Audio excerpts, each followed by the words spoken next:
Right. Firstly, how do you perceive the love? This love does not limit in the romantic, but also anything like the parents, families, the love for you to other peoples, a group of people you don't even know, and love to certain stuff like physical stuff or even animals. How do you perceive them? What do you see from the common? How do you treat them? Because like you say, like you love them, this stuff, but how do you define this love? Like, what do you mean? Like how do you find it in the common? How do you find this love in common? There must be something in common. Otherwise, you can't. So my examples of that. How do you perceive it? I mean, that's a big question. Yeah. I don't really know how to answer that. I mean, I perceive. So how do you define it? How would you? In what kind of a situation would you say, yeah, I love this. I love to eat this. I love this group of people. I love this person. I love my parents. Or you just say by natural? Have you ever think about it before? I mean, yeah, but there's a lot there. I don't know, the way you love a food and the way you love your friends and the way you love a significant other and the way you love your parents is all different. Like there's a lot of different kinds. I mean, I love laying down, but I also love Marco and I love making stuff, but I also love burritos. I don't know. There's a lot of different categories, I would say. I don't know. I don't know how to give a direct answer. So, yeah, because probably this is a bit too narrow. Because like we don't want to limit the love. Okay. We want to say that love in general. And have you found something in common from this? What do you mean by in common? Like, because this is all love. But it's also different type of love. So, like, can I compare my love for Mexican food and my love for my parents? Well, not comparing, but how would you find in common from these two? When I see my parents and when I see a burrito, I would smile and be like, I haven't seen you in quite a long time. I'm glad that you're here. To both a burrito and my parents. Okay. Yeah, let's go with that. Okay. It's just funny because I'm not even fucking lying. I don't eat Mexican food very often. I don't see my parents very often. So. Well, that's another thing. It's like we assume like we know what love is, but take a deep thinking about it. Do you really know it? I don't think I know what love is at all. I don't really think anybody knows what love is, and I think it's kind of silly to think that you do. In the same way that I'm not really sure what happiness is or sadness really. Like I don't know. I go through stages of being glad I'm around and go through stages where I'm bummed that I'm around, but it's like I don't know, it's the human condition is constantly changing, like we're changing by nature, like just as a result of the experiences we have and like the environments that we're around. So I don't think you can ever say that you understand. I think you can understand love more than you did in the past. Like there are things that happen, like I don't know, I understand love more now than I did when I was 15 because I've had more of it, I guess. Like I guess the more you have, the more you understand it, but I don't think you can ever understand it fully. Yeah, that's my answer. That's really interesting, because one of my points is quite similar to yours, which is like the love is something that abstract, and we shouldn't really give it meaning to it, and we shouldn't really represent it through any medium. Otherwise, we bend its original meaning. Because to different people, the love is different. I don't think there is an original meaning though, because like you can. That's exactly right. I agree. Yeah. Like, there are a lot of things that if there is an original meaning, like doing like fucking with it would change that meaning. But I think love is so like personal and subjective that like it's a constantly kind of change. It's kind of like a goo, like it changes and malforms and reforms and takes whatever shape it needs to. But I don't think there's anything wrong with like making stuff around the theme of love, just because love is like it's like one of the best parts about being alive. Like it's really cool, but it's also really bad because it makes you do really stupid shit and makes you think in a really bizarre way. But like I don't know, when you're in those nice love moments, I think that's premium human experience right there. Like you wouldn't want to swap those for the world, kind of thing. Maybe in my experience at least. That's really interesting. So like, would you say like if you love someone, you would ask them to do something, and if you loving someone, you would do something as this is representing a love? What do you mean? So like if you say, for example, you love your girlfriend, and would you feel like you have to do something to prove or to represent that you love okay. and if she has to do something in return as well? I don't think I would feel like they would have to do something to prove that they love me, although I think wanting to prove that you feel a certain way is quite common. I don't know, when I'm happy, I want to tell somebody, like, I don't know, I'll message Marco and be like, hey, dude, yeah. I don't know, if you're feeling a certain way, it's like we're social creatures. Like, it's just part of feeling a certain way to want to tell the people that you care about. I don't know, because if you're sad, like, you tell your friends about it and they'll cheer you up. If you're happy, you can tell your friends about it and they'll be like, fuck yeah, that's really cool. So I think if we're going along with the relationship analogy, if I was in a relationship with somebody, I would want to prove that I was in love with them, just because, like, is the kind of thing that when you're in those, like, premium love times, you just want to shout it from the rooftops. It's like, I have such intense internal feelings that I want to express them in any way that I can, so I can, I don't know, you don't want to let it, like, you don't want to explode. You got to shout about it. Yeah, I'm in. Sorry, I slapped your phone. I want to tell everybody that I feel in such an amazing way, that, like, I feel so great because this is the person, like, this other amazing person that I'm able to, like, that feels the same way about me. Like, that's spectacular. And, like, so have you thought, like, has anyone actually used the name of love to force you to do something that you don't want to do? So they say they love you, but that's heavy. Yeah, bless you. I don't think.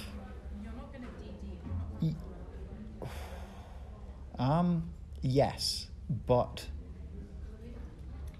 I don't want to get into it too much because it's pretty heavy. But I'm trying to think of an example that isn't really heavy.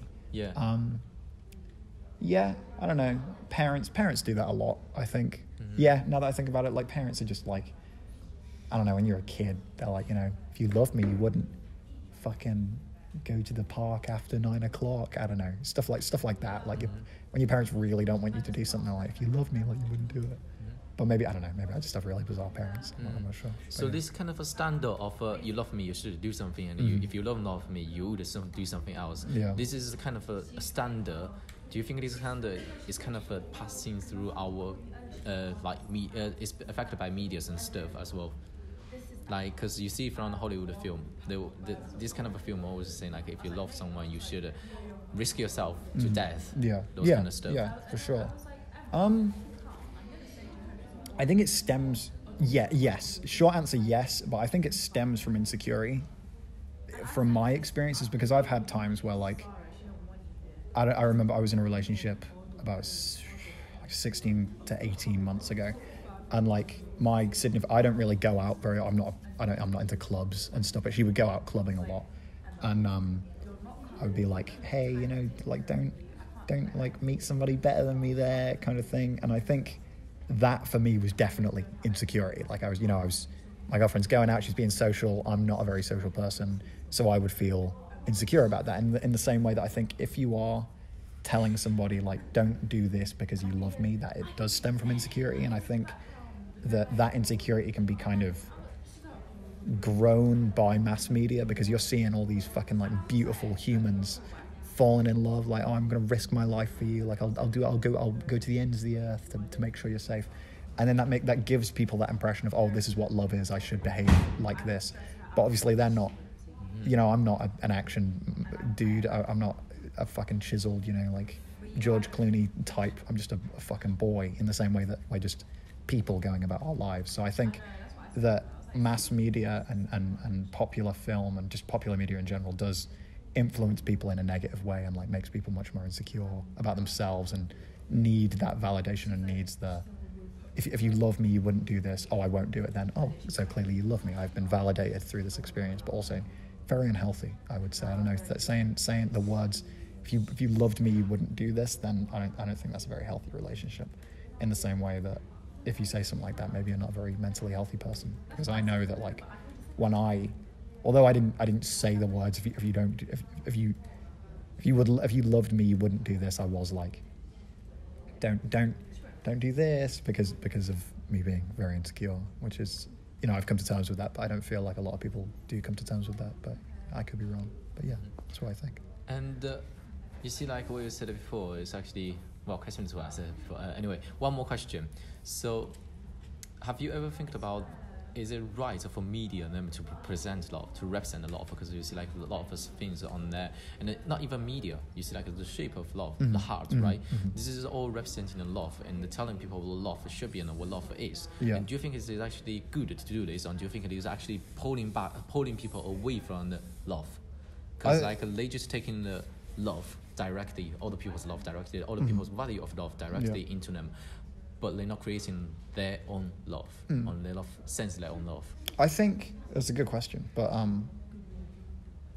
I think it depends on the temperament of the person, of the subject, because I don't think there's anything wrong with making media about a feeling. Like I think that's kind of cool, because then you're making something that is physical about something that isn't physical. Like love, like any emotion, is just an abstraction. Like it's something that we can all relate to because we're all the same species. But like if you tried to speak to an alien about love, like they would, what the fuck are you talking about? They wouldn't understand, because it's an abstract concept. Like it's not, oh, love is over there. It's like, it's within us, all of us, most of us. So I think making stuff about love isn't bad. I think where the problem arises is when people use the media that they see to base their impression of love off of that. Like, so if you see something and you've never been in love before, and you're like, and this whatever you're watching is like, this is what love is. This is an example of what love should be, and you take that as, this is what love is. This every time, no matter what, this is always what love is. That can be really unhealthy for you, I think. But I think that's more about the individual and less about the representation, although the representation could have like a direct impact on how the individual receives that information. So I don't know, it's very subjective and very contextual to the individual, I would say, is my final answer. Yeah, that's quite a good one, actually. Okay. And also that saying this kind of media actually giving you the value rather than making you thinking of the love. So in that case, people are trying to avoid the thinking of love as well at the same time. Okay. You see, like as mankind, right? We're trying to avoid anything involved with analyzing and the thinking, the process of it. Sure. So nowadays, like the reason we invented the computers and stuff, it actually can save us a lot of time and help us a lot of different way. But nowadays, like more and more people, even emotion, when they have any emotion issues or any feeling issues like happens in their life, they will go on. Some of them will go on Google and search for what should I do. I had an argument with my children. Yeah. I see those all the time. You can like type in like, I hate my dad, and then it'll have like loads of different relevant searches that other people have searched. Like, I hate my dad because he took my laptop off me. You know, I don't know. I get what you mean though. But what is the question? Oh yeah. Of that? So we're gonna finish up. Sorry. So you see, like this kind of stuff is like we rely too much on the technology, on even the media and all the people's opinions, just taking their stuff onto us. So in future, there might be an AI which kind of collect all this data with putting so much onto it. Yeah. And in future, then maybe one day, right, you can just ask someone on AI to help you to analyze what should you do if you have your children's if you have issues with your children, and he'll probably help you to analyze, how's your children like, what's your children's personality, and then give you a right answer of what you should make your children happy. But in that case, is that love you think the love is to your children? Is that really a love, or is it just AI's love? Well, I would say AI's personality. Interesting. So like your personality being replaced by the AI towards your children. So that's like, you're no longer yourself. Yeah. Would you think that way as well? Oh man, that's tough. Because on one hand, you could argue that like the parent is going to a great length to try and make their child happy, and in that regard, that is love, because you know you love your child, you want the best for them, you are willing to do almost anything to make sure that your child is as good as they can be. But on the other hand, you're taking parenting advice from a non-sentient robot. I mean, I don't know. I don't know how far in the future we're looking here. So is the robot sentient? But I mean, if it's just like an AI programmed through machine learning that has been inputted like loads of parenting data into it and is able to now shit out advice at whim, and you can ask it questions about specific aspects of parenting. In that example, I don't think there's anything wrong with that, because it's just a resource for parents to go to and get advice. You know, parenting's hard. Like raising a child is difficult, and nobody really knows how to do it there isn't a perfect way to raise a child. So if there was like an ultimate resource that like, but then you could argue that if all parents use the same resource of raising the perfect child, then that's kind of morally fucked, because you're just raising a robot that's been brought up by a robot. So I don't really have an answer for you. That's kind of a morally grey question. I don't know, because on one hand, you know, parents love their children, like they want what's best for them, but on the other hand, where does that end? Because that could just end with a swarm of robot children who want to take over the planet. Not that, but you know, or less individuality and less, because you know, I think back to my upbringing, and like nobody's upbringing was perfect. Like, although, you know, obviously some are better than others, and like mine was good as far as upbringings go. There are, I think, little quirks because obviously your parents aren't perfect. Like every parent, every human that exists is flawed. And I think through those flaws can potentially be beneficial, because you learn more about what it means to be a human adult and all the complex feelings that come along with that. But perhaps if you were not raised by, but if an artificial intelligence had a direct impact on your upbringing, then maybe there would be less of those little minor quirks and subtleties of the human experience that we all go through on a daily basis, just because they've been brought up by this perfect idea of what a child should be. Like if the AI has been programmed to give advice to raise the perfect child, like what is a perfect child? Like this it can't exist. Like everybody is unique, nobody is perfect, and that's like part of the human experience. So I think there is potential there to remove quite a large, important aspect of the human experience, perhaps, or maybe it'll be great. I don't know. I couldn't say, but yeah. I mean, that's what I think. See, like this is actually linked back to one of the questions I was asked. There's a standard of love. Yeah. The standard of love as well as the standard of perfect, you're saying. So this is kind of a standard actually making everyone the same in the future. If it's going to be a robot that actually scary. There's no difference between you and me. We might look different, but inside of it, yeah. I mean, inside's the most important part, I think. Like, because we are physically just kind of carrier pods for our brains. Because, you know, everything you are is your brain. Like, if you get a kidney taken out, you're not losing a part of your personality, you're losing a part. If I lose a hand, I'm not going to change. I mean, I probably will, you know, because losing a hand is a pretty gnarly thing. But I don't know, if for whatever reason, the point I'm trying to make is that would be bad. I think everybody's different. That's cool. Sometimes it's bad, you know, some people suck, but uniqueness is a cool thing. Originality is kind of dope. And although I get that we're influenced by popular media and like everybody has that in common, but you know, everybody's got their own experience and everybody's got their own sort of like thing that they've got going on, which I think is really special. And like, I wouldn't say there's a uniform love. I think every love is always different. And like, I don't think even if you're in love with like one person your entire life, that love isn't going to stay the same. Like, it's always going to change. I mean, everything's always going to change. And like, I think if an AI had a direct input on that, then it wouldn't. Not everything would change, because like there would be. Because at a point, if you think about like a robot, if you go totally, I don't know what the word is. If you think about it in a completely logical sense, it would make the most sense for us to get to a point where there is a perfect human form, and then if we replicate that perfect human form, it would be within the species' best interest. But I don't think that what is within the species' best interest is as an overarching thing, as an overall utilitarianism idea, isn't always the best decision to make, I think, because humanity is important too. Like, although, you know, what's best for the species is cool, but if you think about the repercussions that could have on the individual, like if you think needs of the many outweigh the needs of the few, if you're disregarding the needs of the few, then those are still people that you're disregarding, and like, that's not cool in my opinion. But I think that would be bad, in short, if everybody was the same. I don't think that's no good.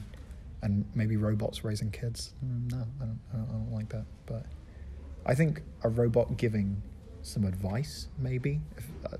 I mean, that could go bad though. So I don't know. I'm not an authority on the subject. I'm certainly not a parent, luckily, because from the way I'm answering these questions, I definitely shouldn't be yet, which is fine. You know, might be I'm you might be a parent in the future, though. I mean, I hope to be a parent in the future. That would be really cool. I Yeah. want to have a kid. I think that'd be interesting. Although it'd be hard as fuck. You know, I've watched The Simpsons, Homer and Marge. Like, it's tough, and that's the only parenting experience I have is watching The Simpsons, which is, you know, better than some, but not as good as most. So after this interview, have you thought betterly of the love? I mean, you've asked a lot of questions that have made me think about love in a way that I haven't thought about it recently, I suppose. I don't know. I haven't been in love for a while, I suppose. Like, you know, obviously, like, I love my friends, I love my family and shit, but like, it's not an active, like, I don't know, like when you first get into a relationship, you're like, wow, like this is a new love. Like you know, you weren't in my life for a very long time, and now all of a sudden you've come into my life and I love you now, and it's new and it's fresh. And I think that is a very special thing, but that's just not something that I've experienced for a little while, I suppose, which is absolutely fine. But just as a result of that, I haven't thought about it in such detail for a while. And I guess, I don't know, it's not something you want to think about all the time, I guess, like, especially if you've got stuff going on. Like, I'm a busy boy, like, I can't be thinking about past loves and potential future loves. I mean, another thing is, like, I've asked all the people as well, so that we automatically assume we know what love is, but take a deep thinking about it. Do you really know it about it? Because I think if somebody even thinks about the idea of understanding love, they'll quickly realize they don't understand it, because you can't really. Like, it's just something that is always change. I don't think anybody really understands any emotion fully. Like, you can understand some emotions more than others, and like some emotions more than other people. Like, I don't know, I would say that I know more about the concept of love than somebody who's never been in love before, just because, you know, the more experience you have with something, the more comfortable you get with it. But I think you've made me think about it in a way that I haven't thought about it for a bit of time, I would say. Thank you. Yeah. So that's basically our aim, which is making people aware of the love and thinking about it rather than just cool. I would say you are hitting your aim right where you wanna. Thank you. That is what I would say. Thank you. It's love. Love for me is an ongoing experience. It's something that I wake up and try to live with every day. So I was 16 when I had an experience with love, and you can call it spiritual or mystical. It's very common, more common than you would think.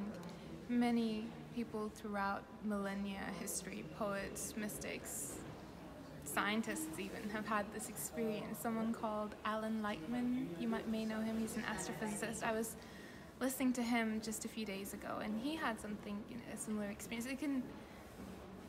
It's something that we universally share in different degrees. Sometimes you could be caught up in yourself, and then there's a moment, maybe it's just watching the sunrise, or when you see a child smile, or when a stranger is kind to you. Those are also forms of love. Anger is also a form of love. It's just love very subtly turned against itself. Anger wouldn't exist if love wasn't there first. It's when love feels like it's been wronged that it gets angry. So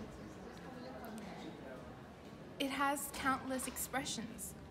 How I perceive love is maybe not the right question for me, because I've been conscious of it for a very long time. A lot of people live their lives kind of unconscious of love. But once you do become conscious of it, then it's not about perceiving love, Then it's about, okay, well, what do you do with this perception? What do you do with what you have access to? And then it becomes a matter of relationship. And how do you live true to it, And it includes everything. It includes every human interaction. It includes how you take care of your possessions, just cleaning for me is an act of love, like cleaning the table with love, holding a space, cooking a meal with love. It becomes all encompassing. And then gradually, very slowly, the divisions of wrong and right and light and dark begin to blur, and you begin to see how they are both two sides of the same coin. And love just, it expands and it keeps expanding. It never stops. You don't come across a limitation, you know, because we're human, we're limited. So maybe we feel limited in giving ourselves to love, but love itself is not limited.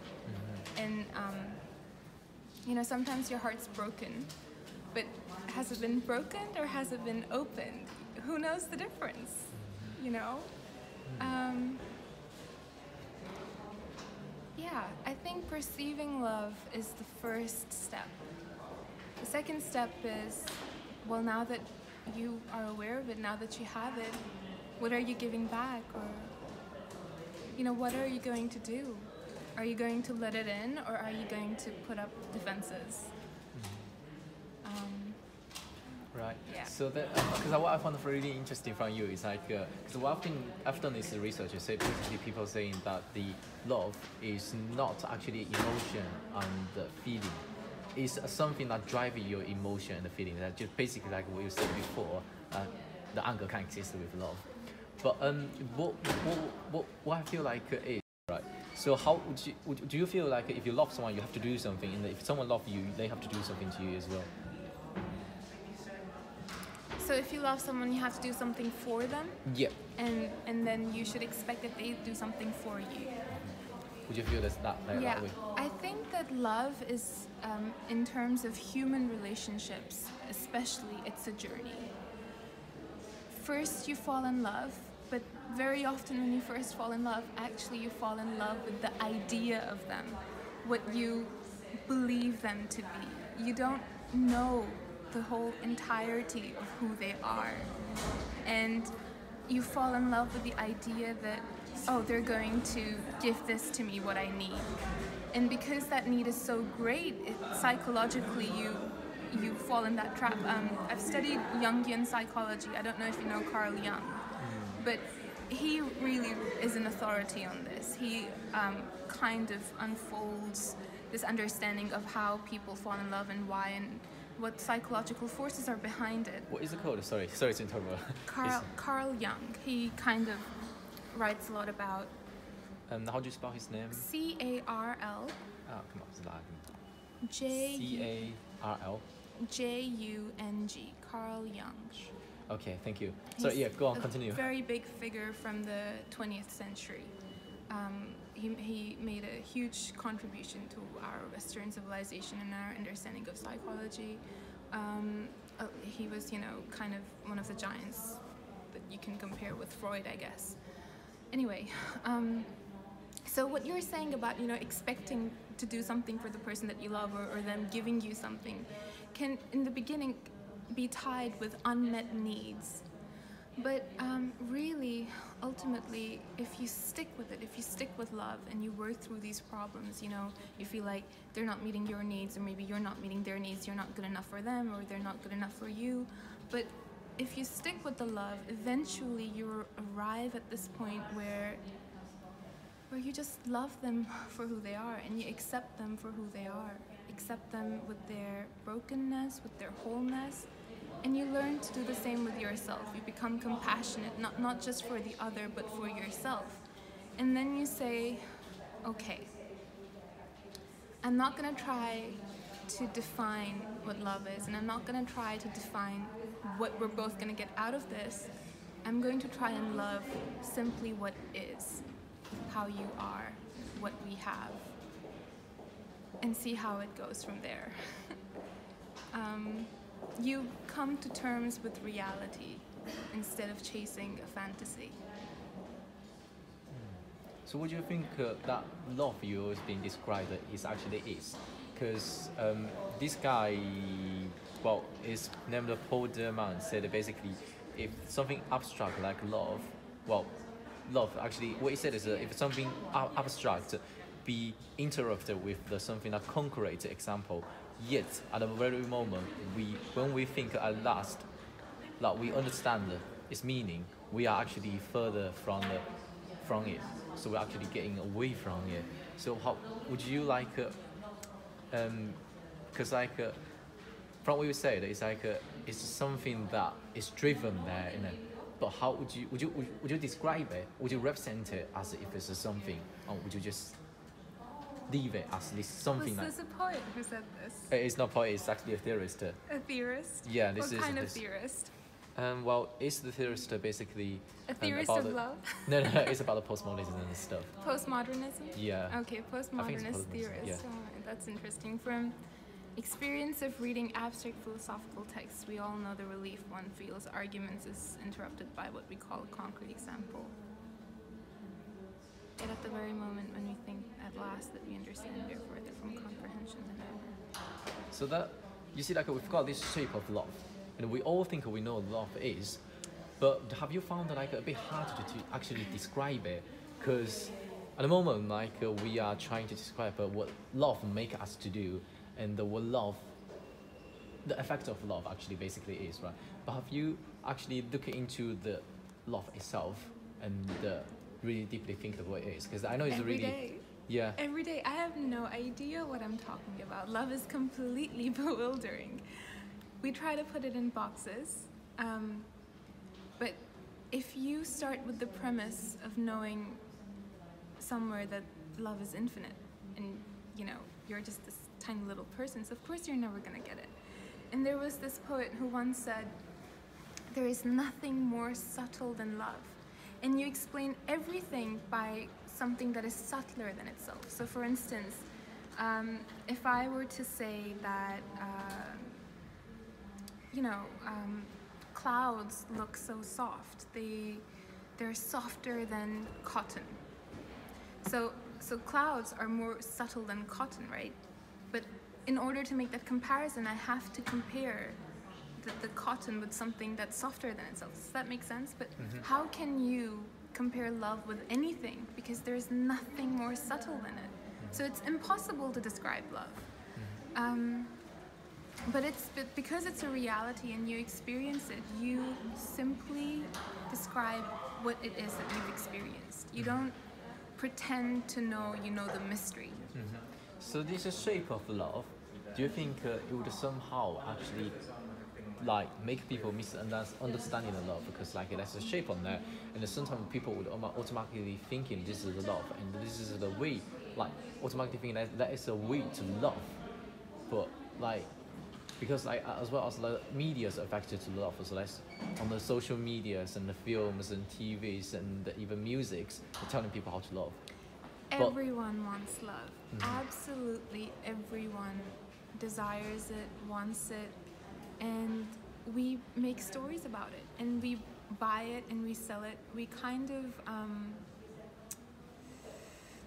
of prostitute love, to be very honest, and that's okay. Like I get it, you know. But like, would you think because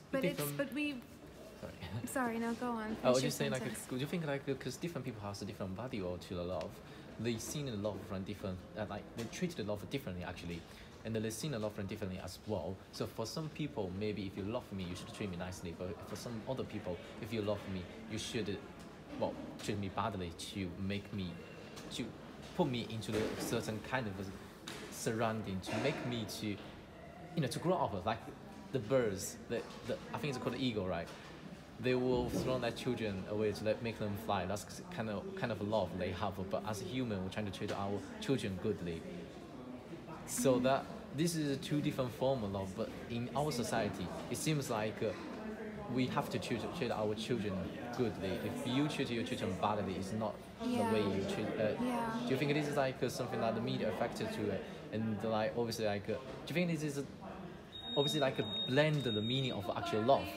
Because obviously, like, you're not supposed to tell like how the love should be. Okay, are you basically saying you can't tell someone how to love or what the right way to show love is, and there are these different competing ideas of what the right way is, and media sending different messages and?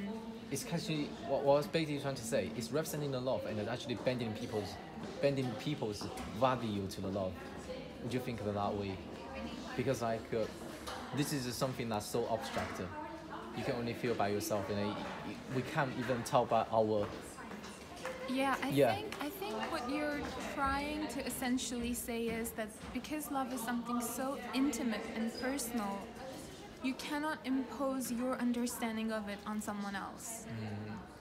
Sort of like I think people misunderstand love all the time. I think I misunderstand love at times, and I think that's very human. And the love includes that. You know, the love is generous. It doesn't mind you messing up. It forgives you. It includes that. And this is what I was kind of trying to say earlier, that we learn to love in a human way. And to be human is to be imperfect, which means we love imperfectly and we learn from our mistakes. And I know you're trying to understand this from a societal perspective. You're talking about the media, you're talking about parenting techniques. And yes, those are all different facets where love flows. But it gets caught up in our egos, in our greed, in our desires, in our wants and fears. And then it becomes distorted and diluted, and it gets caught up in what's wrong and what's right. But all these layers of complication belong to us. They belong to our identities, to our histories, to our narratives, to what we believe and don't believe about the world. But love itself is something very, very simple. And if you think about the greatest love story, and if you think about the greatest saints, if you think about the most beautiful piece of music or poetry, at its heart, you will find something completely uncomplicated and simple and true. And that is love in its essence. When it gets caught up in all our layers of being separate, of trying to navigate through the world, then we lose something. Then we lose something essential. And I think that is, again, an ongoing journey. Look, just, you know, let's make it simple. yeah. With your parents, right? Your dad has, I don't know, this is just a random example. I'm sure your parents are great.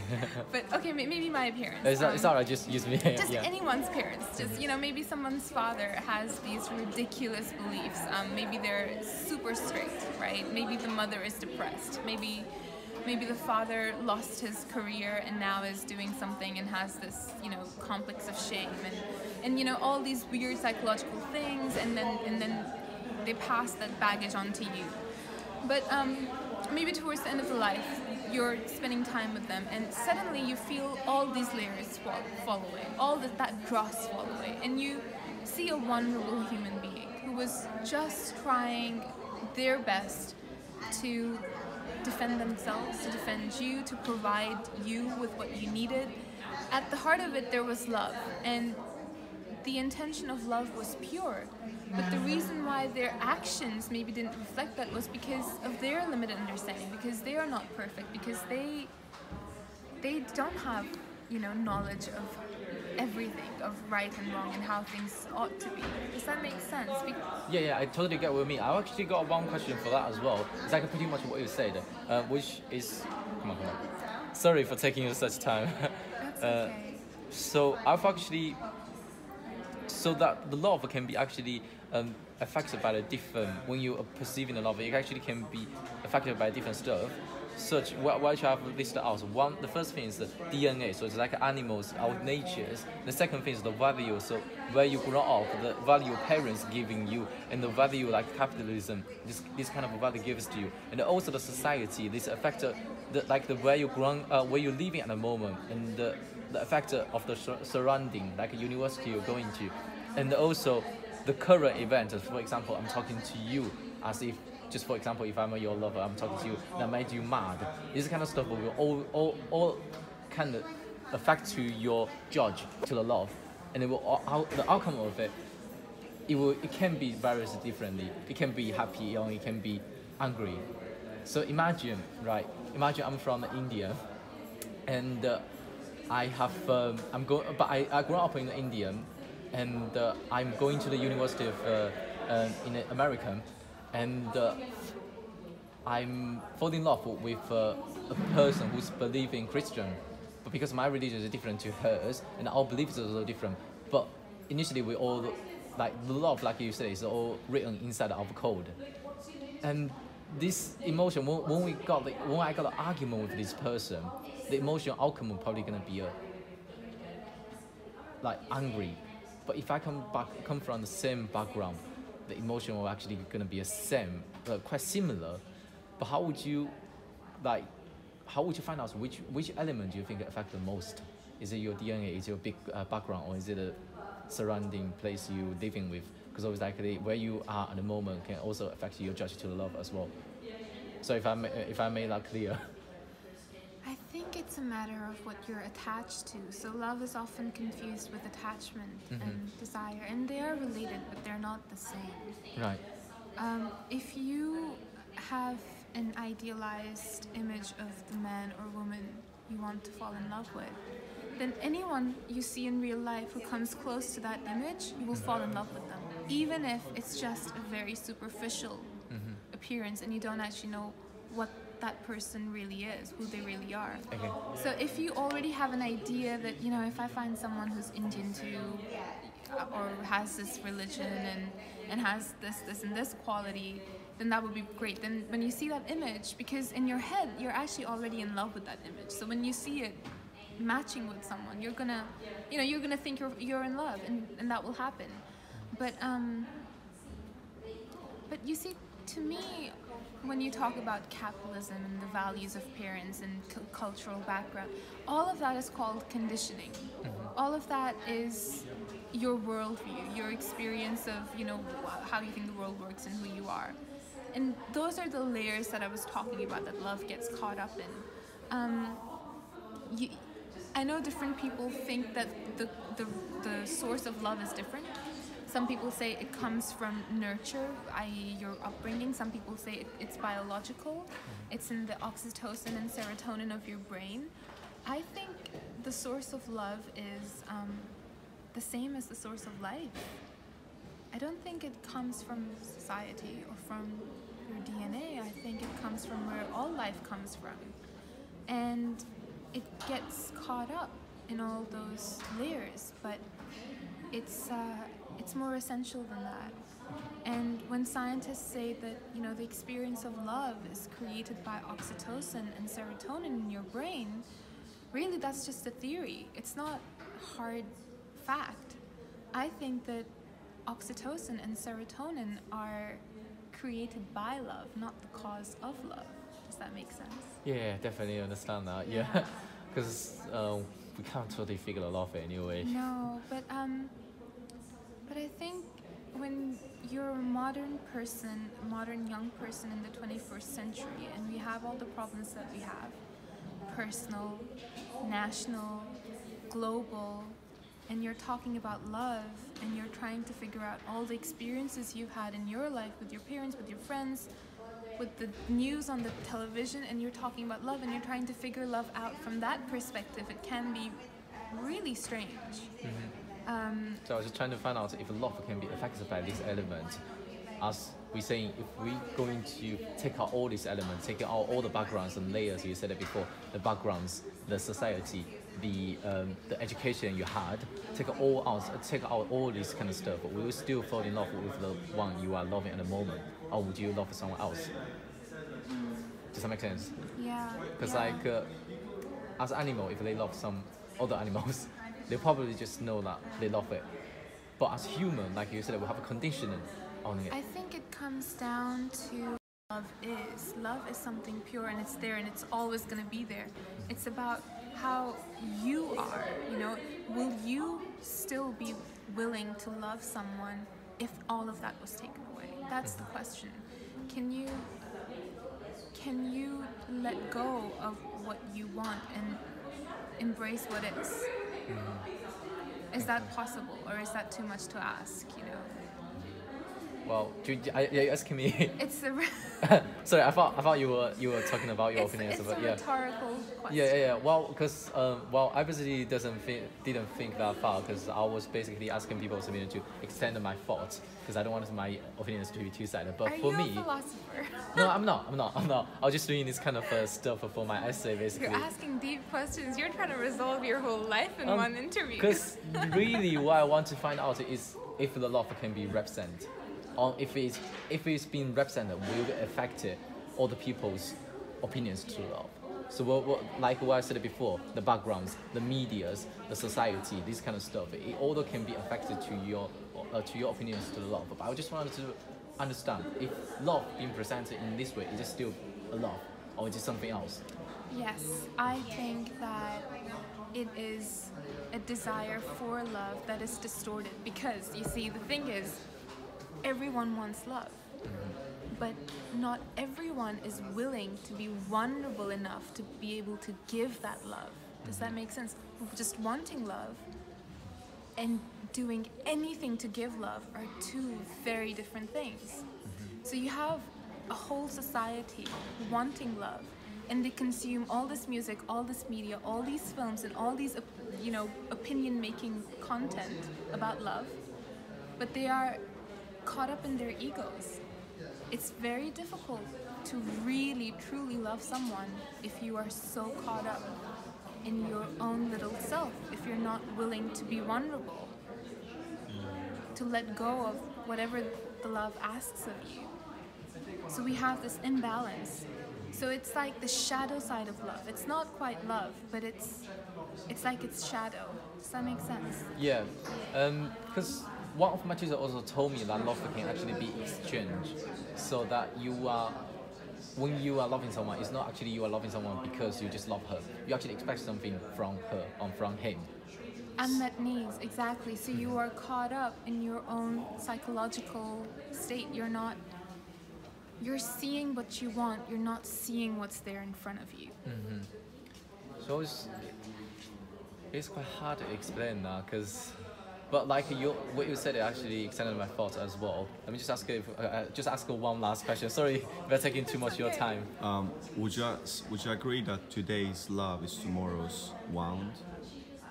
Today's love is tomorrow's wound. Yeah. Yeah, I think love can cause scars, for sure. So one last question: do you think love can be represented? Can be represented. Do you think love can be? I think love, as long as human beings have been around, they've been trying to represent love in art, in music. Oh, sorry. I should ask. Do you think it is right to represent love, or do you think? I don't think love cares about right and wrong. Right. Okay. I think you sound like a scientist trying to talk to love when you can. Yeah, it's just like your opinions. Do you think it is a good way to present love, or do you think it would be better to just not present love but make people feeling of love? I should ask that way. Yeah. If I speak from a place of love, just like your then opinion. I would say that I completely accept all the people and their ideas of love exactly as they are, and I feel too small and too ignorant to be able to comment on what's right and wrong. Okay. Right. Actually, I got quite similar answers from another guy as well. Really? Yeah.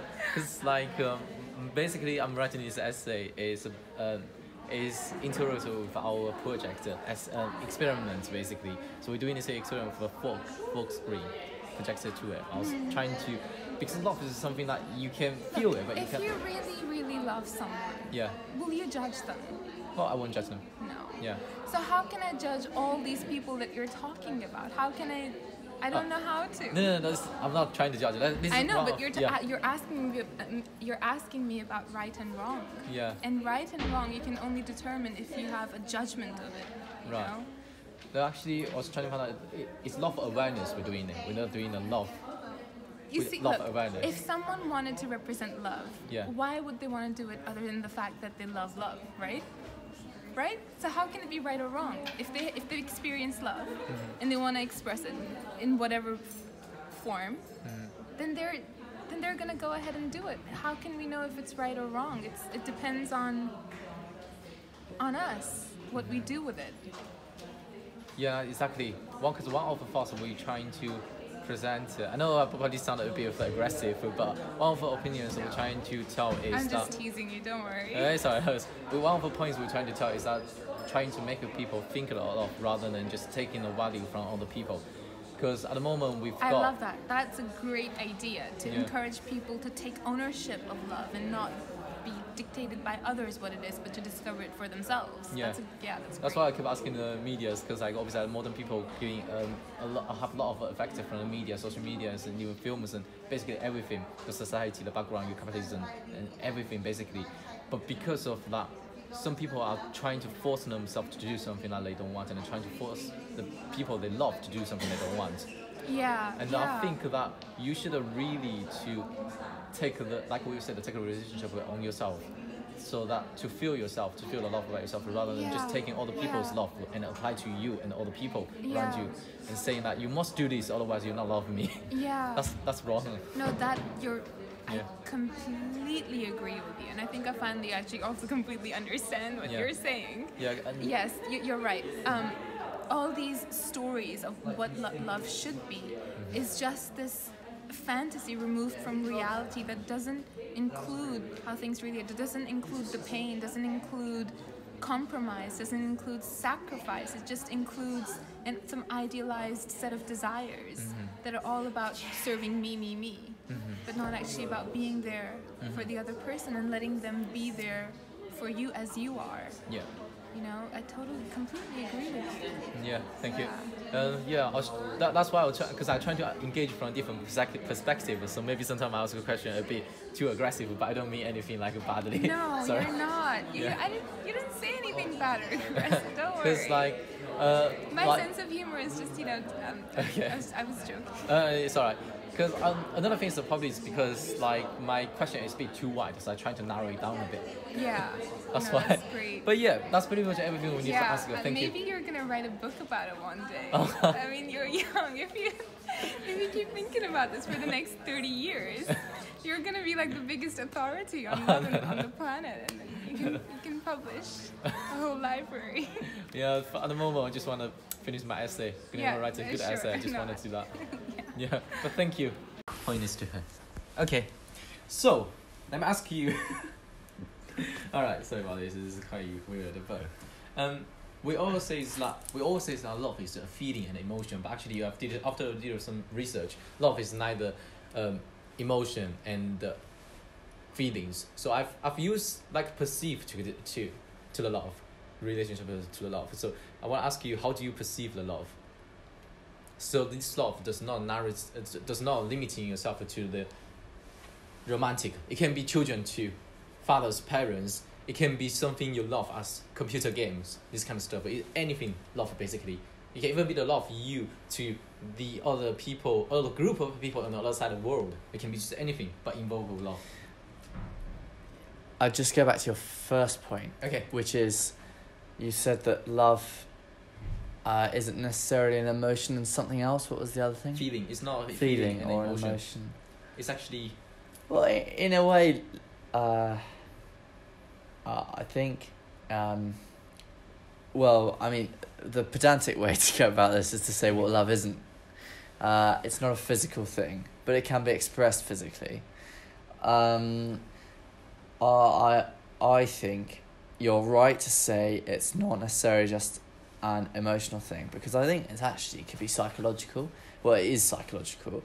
I was thinking maybe that when we have a better understanding of our brains, maybe we'll know that actually love can be maybe feelings of love can be enhanced by certain hormone structures inside of your brain. Yeah. Okay. So second question, would you feel like if you love someone, you have to do something? So like if you love someone, you have to do something. And if someone loves you, they have to do something to show that, to represent that they love you, and to show that they love you and you love her. I think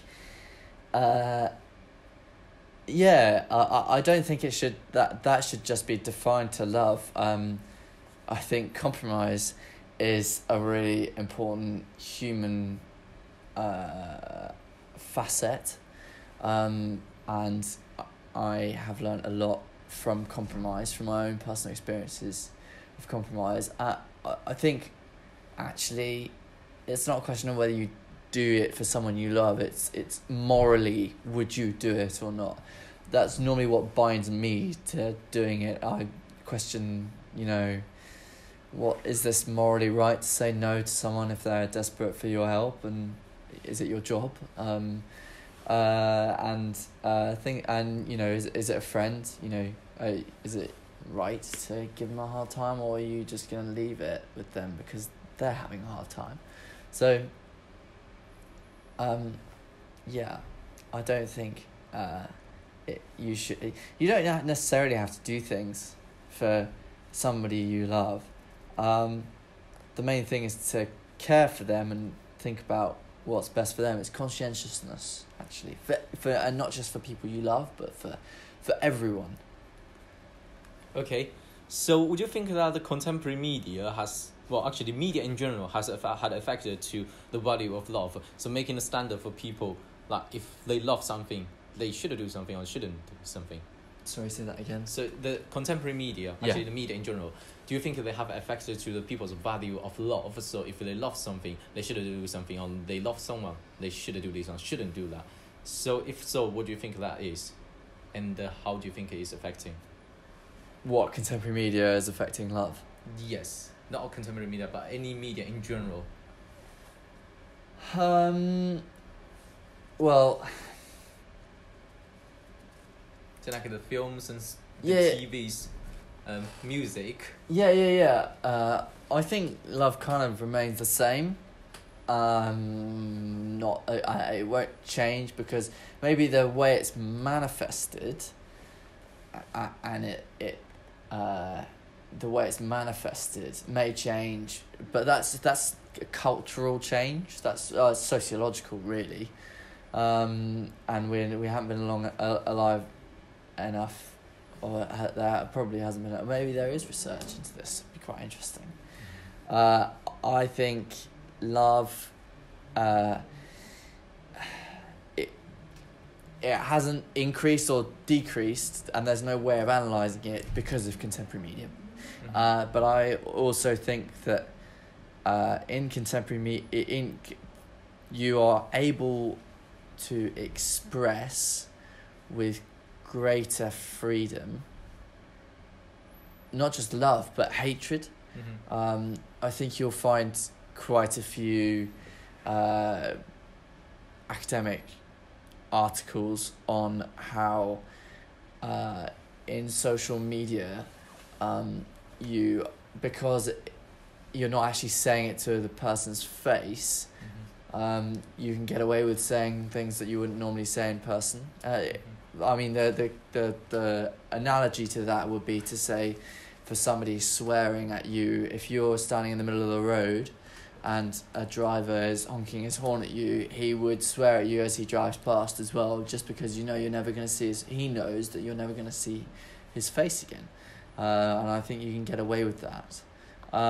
That's a look at it, perhaps more to do with the hatred side in contemporary media. In terms of love, it remains the same. But I think,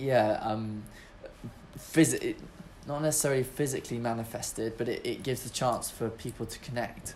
The whole premise of Facebook, well, not necessarily, but its selling point to begin with was the fact that you could talk to somebody in Australia when you're in the UK or America, and that's fantastic. If you imagine, I don't know, a pilot who's got a wife and 2 kids, and is all over the world, Facebook was a way he could, or Skype, or any of these things, is a way he can stay in touch with friends and family. So saying that so that, let me think, because I just come up with one point, which is I didn't write it down here. Yeah.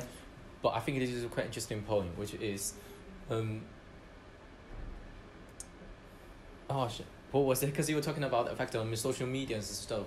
But actually, the values, yes, actually, so taking out all these elements that the people understanding to love at the moment, that a lot of people is kind of on the social media is telling people how to love other people. Oh yeah. But like despite this kind of stuff in the past, we tend to trying to find a solution for ourselves. But at the moment, because of the media, we got this kind of standard of love on top of here on the media, basically telling people that if you love your children, you should hate Yeah, them. but Yeah. you look 500 years ago and people were being told who to marry. Mhm. So they had no choice in it. Yeah.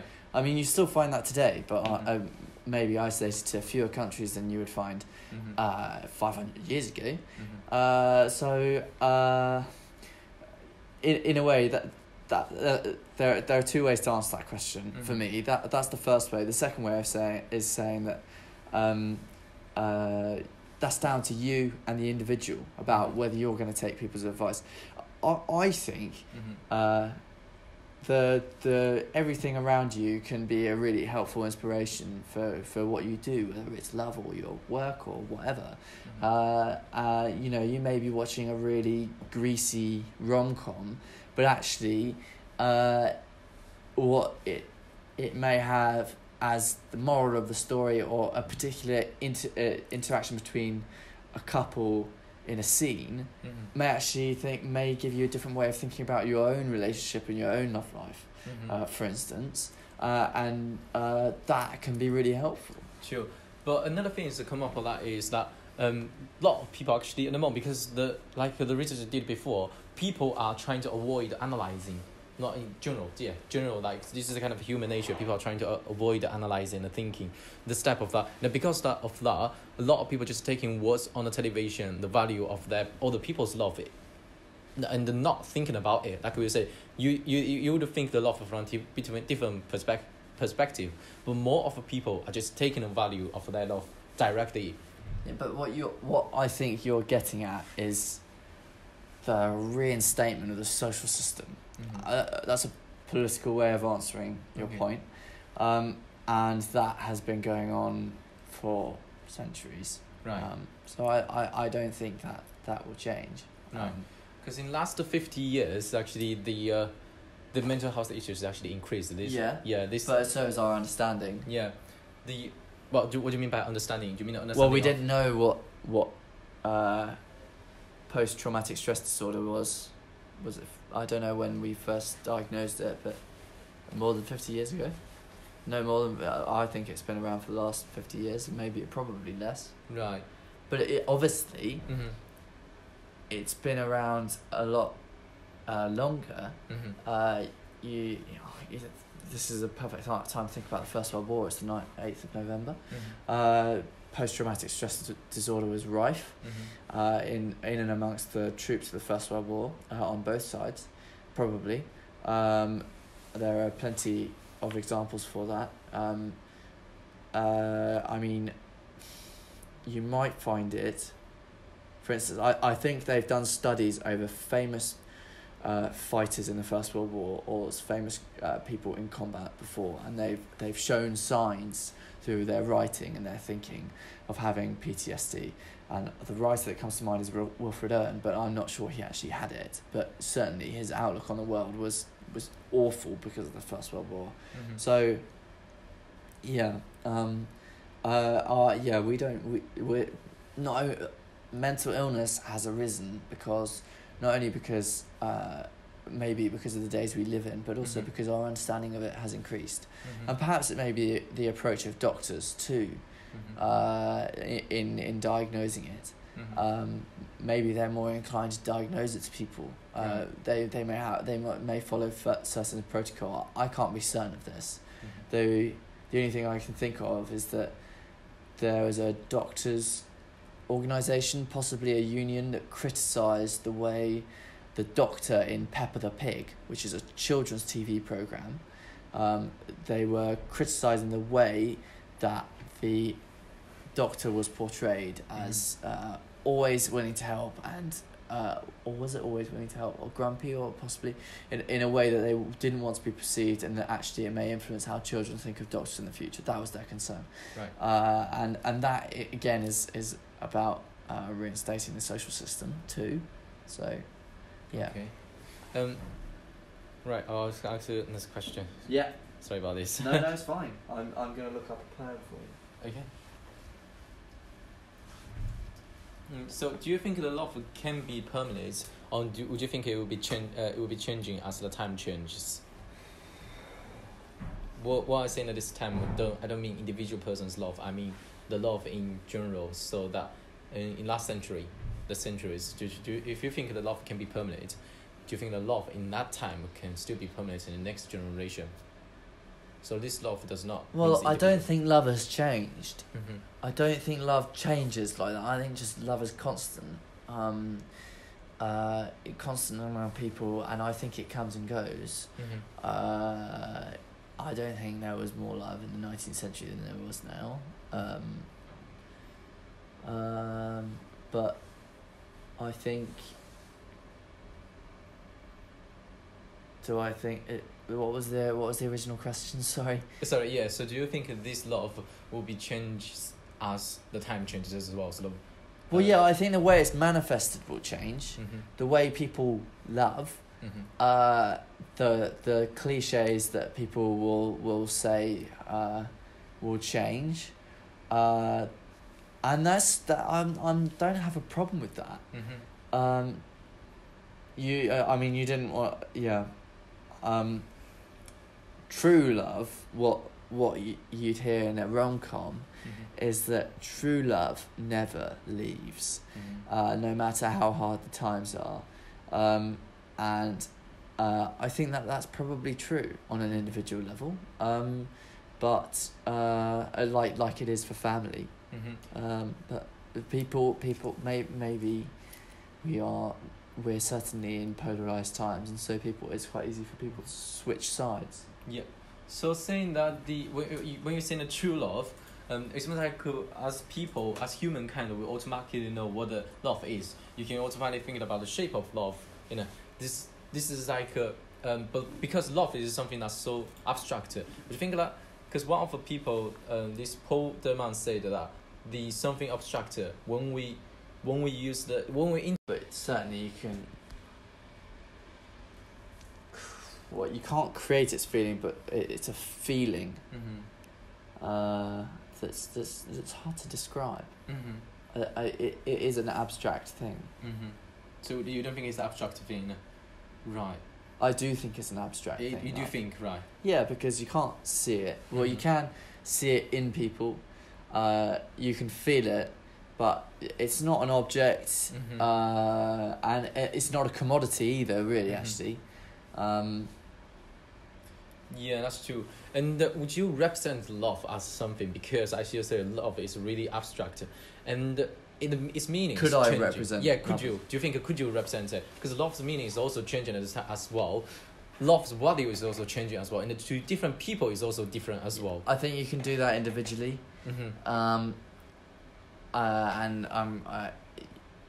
I think you can only do that individually, and that only works for some people. Mm-hmm. So the way I think you can see it in things, Mm-hmm. in people, perhaps in artwork. The example I'm thinking of is a poem by I think he's 17th century.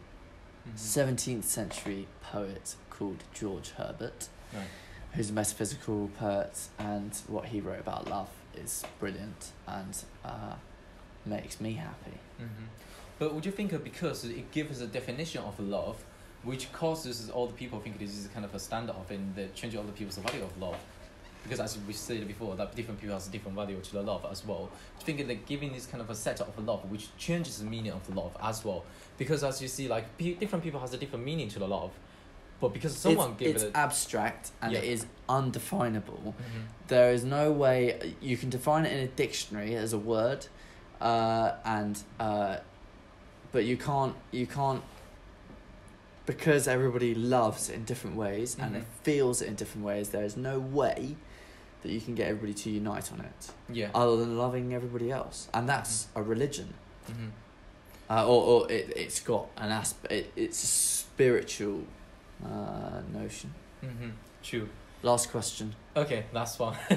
So that, like you said before, that is really as well. Have you really deeply thinking about it? So analyze it using the like method of deconstruction or something like that to analyze what love really is. Have you ever think deeply the love, despite all the elements you have been affected through the society, through the value of this world, anything. So just seeing the animals and stuff. Have you ever deeply thinking about what it actually is? If so, what do you think it is? Deconstruction is a tricky word to use in this case because deconstruction is associated with certain critical theory, Mm-hmm. or it is a part of critical theory. Mm-hmm. I'm not sure you can necessarily apply it to love. Mm-hmm. I suppose Yeah. you could, Yes. though I can't quite put my brain into that right now. Okay. What I can put my brain into is saying, have I ever deeply analysed love? Only on an individual level, and only in analysing others, Mm-hmm. and in systems and societies. Yes, you can do that too. Yes, I've done it with myself, but that's kind of more looking at how I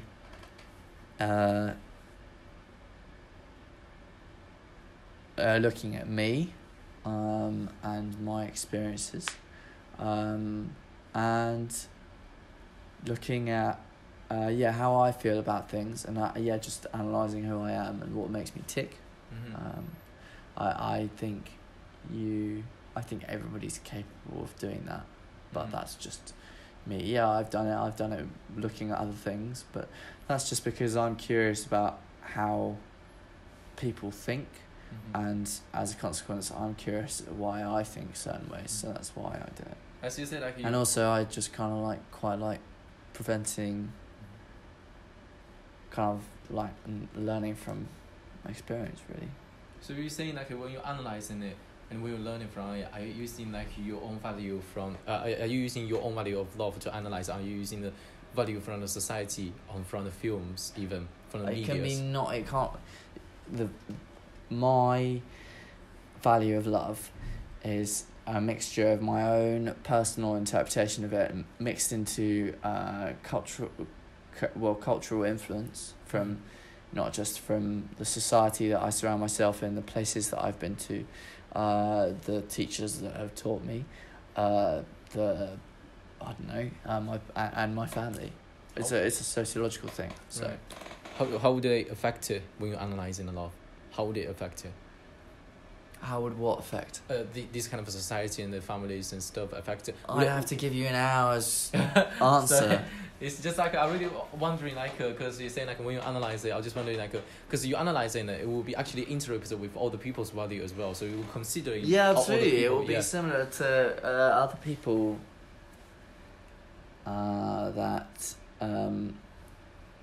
It will be similar to people with similar backgrounds to me. Mm-hmm. But again, this is, actually what I'm really interested about what you guys are doing is it sounds quite sociological. Yeah, that's actually I wrote this actually for my part of my essay. So I was trying to find out if the love can be one of the things I was trying to find out is if love can be represented. And the other things I'm trying to find out is if the law, because people are trying to avoid the thinking, will our personality and emotions, even the love, be replaced by AIs? So we ask AIs, not replaced by AI, but ask AI of all their opinions. Well, AI can't do emotion yet, really, properly. Yeah. But there will be a day where we will have to think about where AI may well be able to do it, and we'll have to think about how we can use it. Because it's like one of the really interesting But stuff. those are some. They've replaced white collar jobs because computers can do them. Mm-hmm. Simple jobs, but there's the analytical skills that a computer can't do yet. Yeah.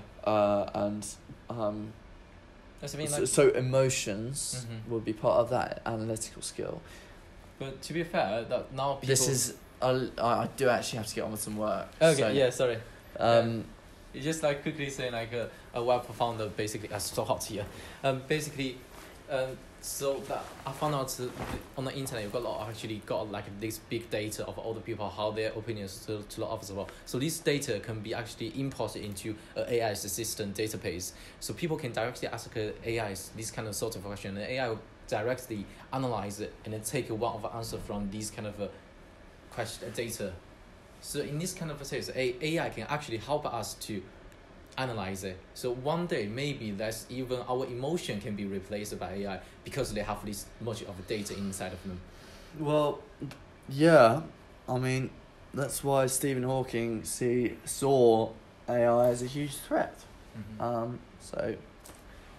But I am not well enough educated to give you a response about how AI will be, because I know very little about it, and I can see from the very little knowledge that I have that the implications that it has in its capabilities, that it could be a bit of a Pandora's box, and so it will need to be considered.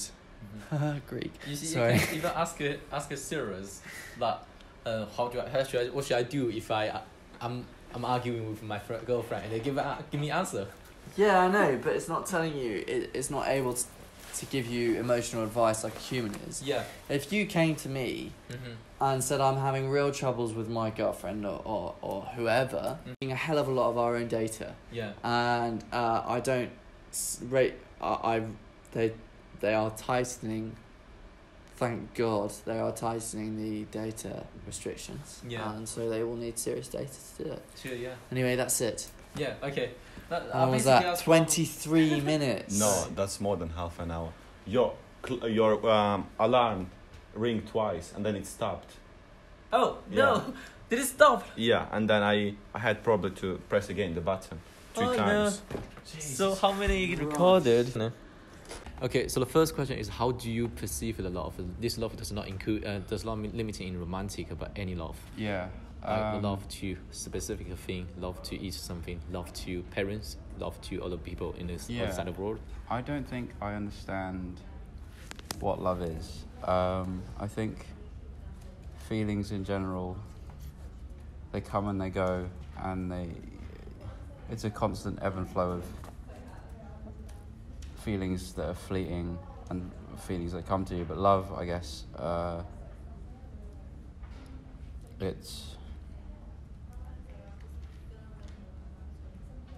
it's like, I guess in the traditional sense, love is like giving a shit, even am I allowed to swear? Yeah, giving a shit even if they're like mean sometimes, or like, yeah. Oh no, sorry. It's alright, no worries. It's quite hard to tell in a. Do you need to take a phone? Sorry, if you want to take this. Yeah, I'll post this. Hello?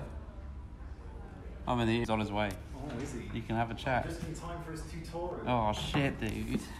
Right. So the second question is, do you think if you love someone, you must do something to them, and if they love you, they must do something to you as well, like to represent the love. So do you think that love needs to be represented through this kind of a thing? Yeah.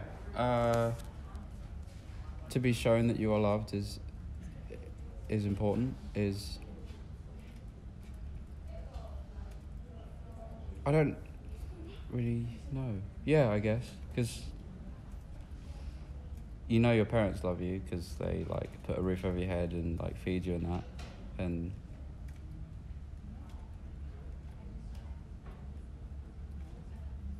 So it's kind of falling apart like something like you never think of before, but you just take it. It's just part of life, I guess. I don't really know how to answer the question. It's alright, we'll go for the next one. And the next question is that, do you think the current media, not even, anything basically, the media especially, so the films and music, do they have any effect to the value of your love? And if so, what do you think it is? Like those films, blockbuster, they give you kind of a standard of love, saying like if you love someone, you must risk your life to save her. Yeah. And if you're not doing it, you are a bad guy, something like that. Absolutely. It makes it like vapid and fast, and almost like mean less because it's so. Oh, it's just something everyone experiences. It's all important and relatable, but like, yeah, what does it mean to love someone, or why are actions or like things involved in love? I guess it's difficult to explain because it's such an abstract concept in your head. It's just a feeling. It's like language really doesn't do it justice. I'm quite glad that actually thinking it's actually an abstract one, and just a thing is a love, because that's the way we want to guide you to it. So I'll probably just jump one or two questions, go into the next one, because I was trying to guide people to think this way. Yeah. So basically, as Paul de Man said, something abstract can actually be, if it's interrupted with a concrete example, so like love. Yeah. Actually, by the time we think we understand love, we are actually getting far away from it. So we thought this kind of stuff on how the film represents the love, how the shape of love represents the love. We thought we have a better understanding of love, but actually, in fact, we are getting away from it. Yeah. We just assume we know what love is, but if you take a deep thinking about it, would you say that like your understanding of love is different to what you think before? Absolutely. Because at the moment you were thinking about it. When I was a child, I imagine I used to think it was just what I saw in the movies, like the cartoon characters saving each other and kissing and whatever. But now, like, love is pain sometimes. It's everything and anything. It's like, let's say you're heartbroken or like just upset. It's probably because you love something a lot and that disappeared, or like something changed, or being upset is also like an indicator of love, and usually it isn't represented like that in media, but it's So next one, how do you think it's right to represent love, or do you think love should be like to not be represented? Because if you represent the love, you probably just like putting other people's, like putting your own understanding of love to it, which might guide people to misunderstand it, because each individual has a different value of love, as you know. Different one. We all have a different value, but because someone is representing this kind of love, it kind of sets up a standard for love. So if you love someone, you should do this. If you shouldn't do that. Yeah. And do you think this kind of standard? No, actually, do you think this kind of representation is actually making people getting far away from the meaning of love? I mean, the love itself. So they're not helping people to understand it better, but pulling them away. I think there are certainly steps people in the industry can take to sort of change, like reaffirm, like maybe make the idea of love more realistic. But you could say that with a lot of things about advertising and marketing in general. So it's very difficult, or it absolutely would be better if it was, like, as you say, like more realistic or more in tune with like a rational perspective of love, but also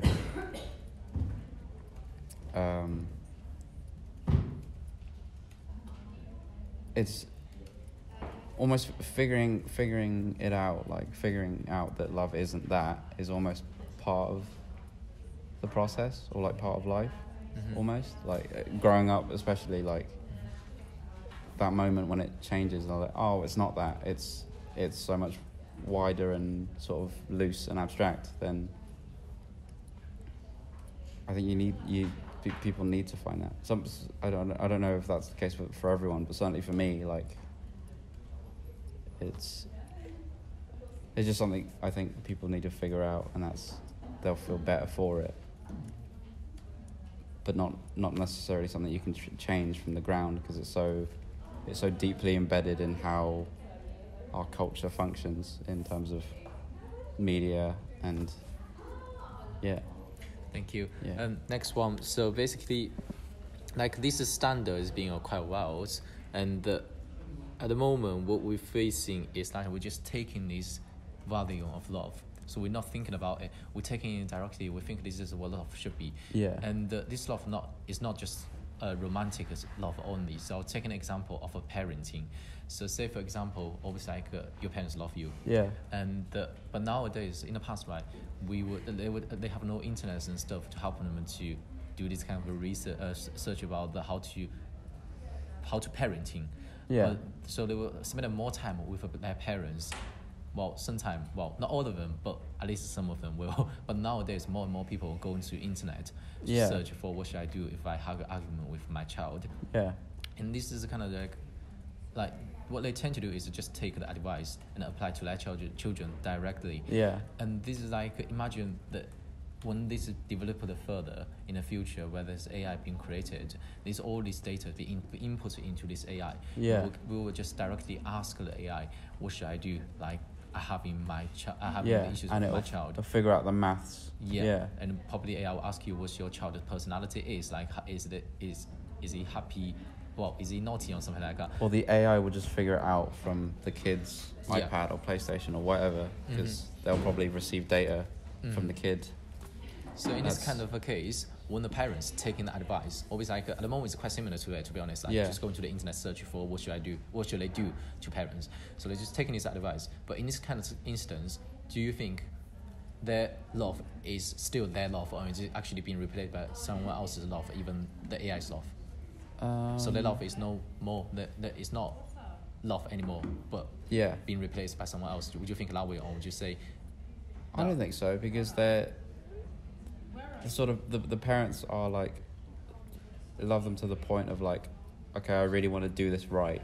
I want to ask the right questions, or like I want to say the right things to my kid. So it's like asking a child therapist or something. But wouldn't that make a love become a standard? So all the Yeah, children yeah. become a same person, become no difference, being told to be a perfect children. Like, it's like a manufactory. Yeah. All comes out You from the same. feed them the same information so that they. Yeah, so like imagine this, would it be like always like for one person would be good, like, well, that's weird, but you Yeah. basically turn this person into someone else. Like imagine one future in one day, all of us, although we look same, although we look different, but inside of us we're doing the same thing. Our reaction is the same, Yeah. and our love is the same. Whatever we're doing is actually the same. Would that be horrible? Is that still the love, or is it just making your children turn into the robot? Or would you say that's just the I way of mean- expressing love? Even if it is the same, a lot of things in the world are the same, like clothes, and if it's just about your experience, your cognitive experience, then does it matter if it's all the same? Because people buy the same cars and buy the same bags or phones, or if it really is just about or life, as in like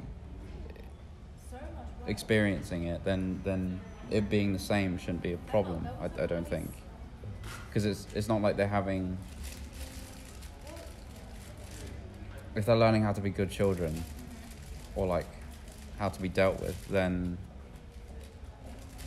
the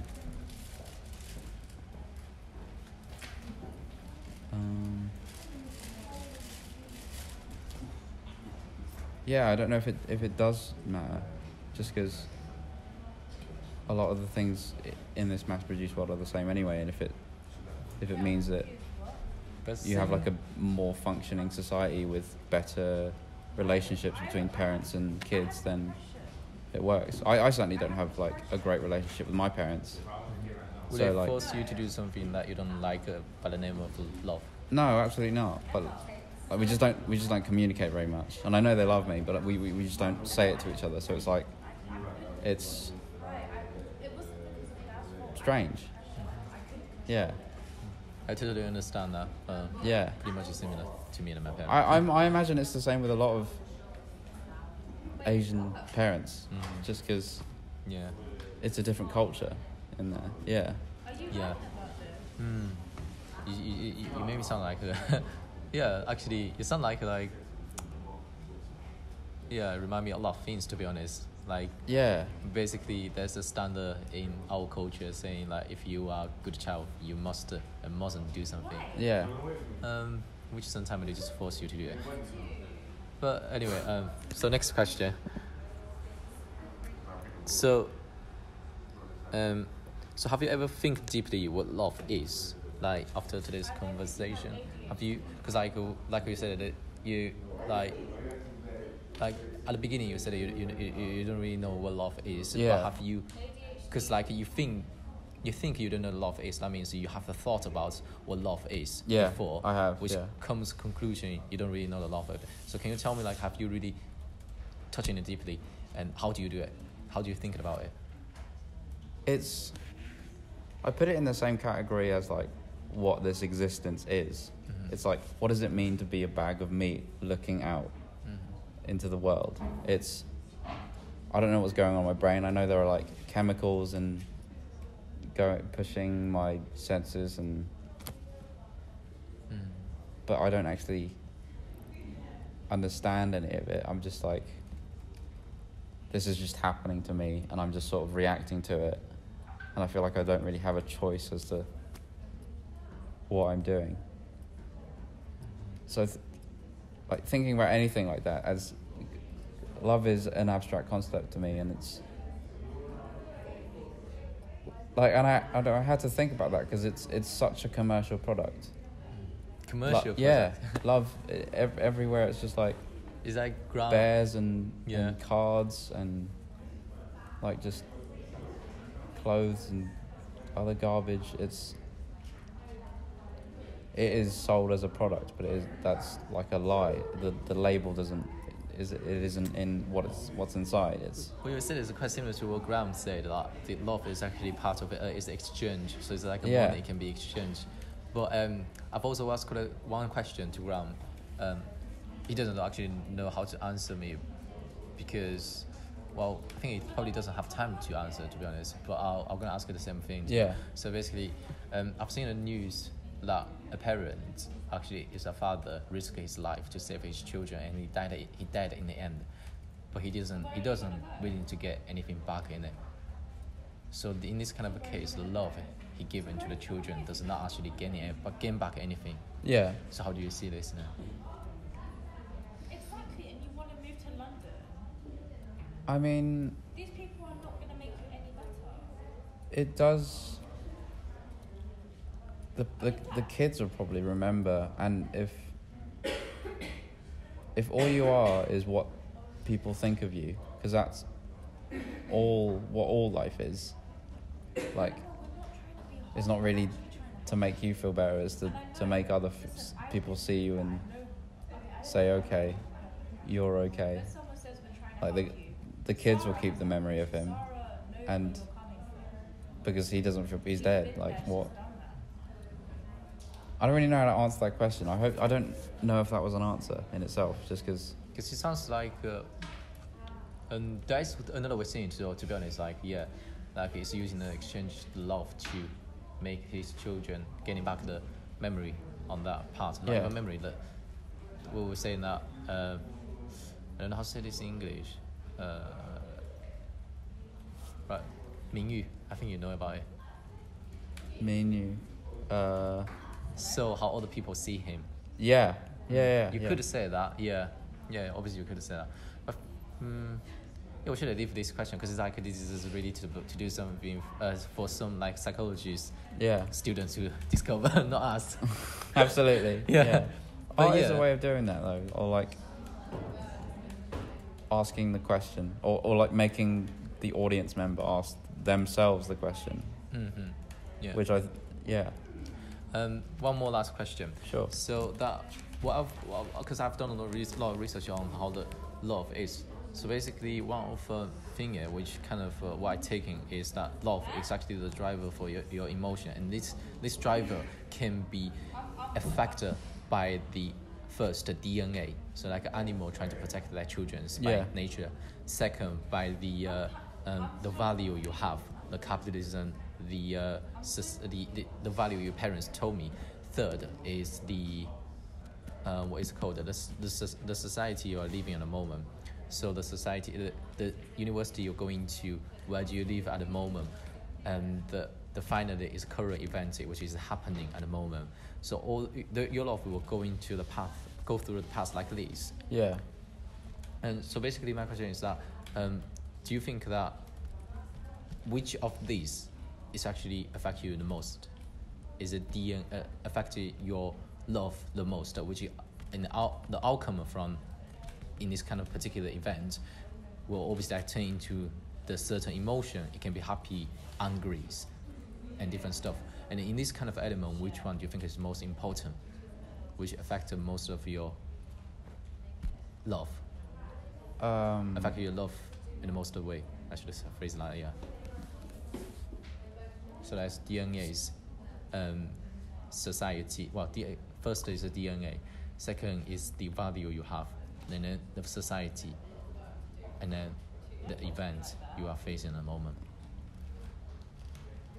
So, I should let you see this. Just sure, yeah. you probably can see my writing in Chinese now.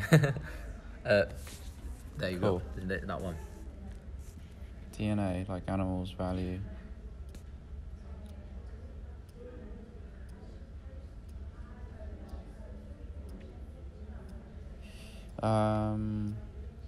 Because thinking about it, like we thought our love can actually just to be love, but in fact, the love is being affected by a lot of different stuff. Firstly, our basement, which is the DNA, which is what I think it is DNA. After going through the DNA, is your value being told, and then the society you live in the moment affect you. So I think it's DNA. It's DNA, right?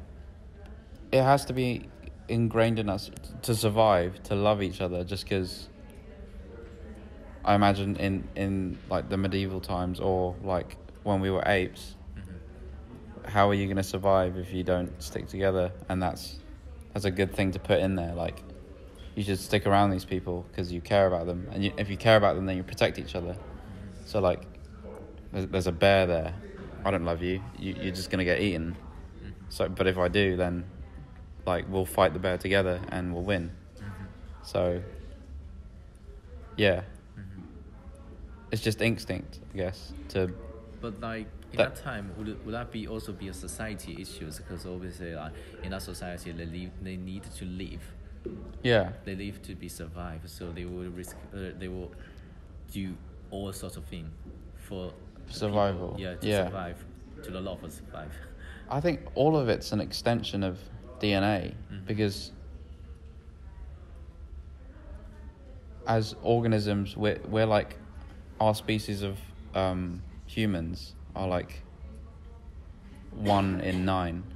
So, as in like there are 9 species of humans, and this one, like the one with 2 arms and 2 legs and like a nose and 2 eyes. It's yeah. I know what you mean. Yeah. Right. That's a really interesting point. Because like I've asked another person, because like the time was too short, so I only asked one of two actually. So the first person, she told me that is society affected her the most, and then the second person, she told me that is what she told me. I think she also told me that is society affected the most. Yeah. So some other people think I feel like it has to be ingrained. It's like a thing. Yeah, because it's like the question what came first, the chicken or the egg? Obviously my parents taught me how to love by like hugging me as a baby or whatever, but where did that came in from? Their parents and their parents and their parents and their parents. You go back to the organisms, it's ingrained in our DNA to do that. Perhaps I should ask her this way. So think about you are having an argument with your girlfriend, which in this kind of situation, you are having an argument with, you didn't know either where your girlfriend goes to yesterday night. And in this kind of incident, which of elements outflows affect you the most? is it a current event, or is it the society, or is it obviously like a society may saying, yeah, you don't even know where she gone yesterday. Yeah. But the current event is like you worry about where your obviously where your girlfriend gone yesterday, and the value which tells you that this is not right because she's not telling you where to go to, and the Right. DNA obviously like doesn't want you to lose the chance to having baby. So It's a societal thing. Yeah. Because, like, personally, I wouldn't, if, it depends on the situation or the context, I guess, of, like, does he or she do that often? As in, like, go out without saying a word, or, like, how jealous, or not jealous per se, but, like, depends on the relationship. It's just different with everyone, I guess. Because some people are more protective or clingy or jealous than others, but I think that's probably down to the person. So society, so like how you're brought up, or like how you are in dealing with those situations. So in your personal opinion, which one do you think affected you the most? Society, I think. Society again, right? Yeah. Oh, that's quite interesting. So in specific instance, most of people think that the society affected the most. But even then, the society is informed by DNA, right? Because that's just actually I don't know. If it's just conditioning, and like you're just sort of acting around everyone else.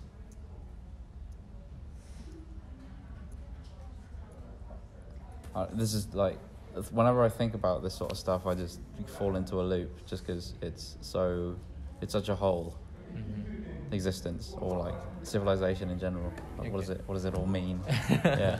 All right. One last question. Sure. So after the interview, have you like get not better understanding, but have you really thinking about the love rather than just always like have you got different understanding to love than previously?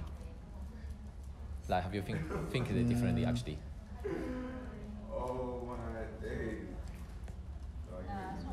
I don't know. Probably not, just because I still think it's just as confusing and abstract as it was. Like, even the words I'm saying to describe whatever it is I feel, I don't think it's right. Like, Yeah.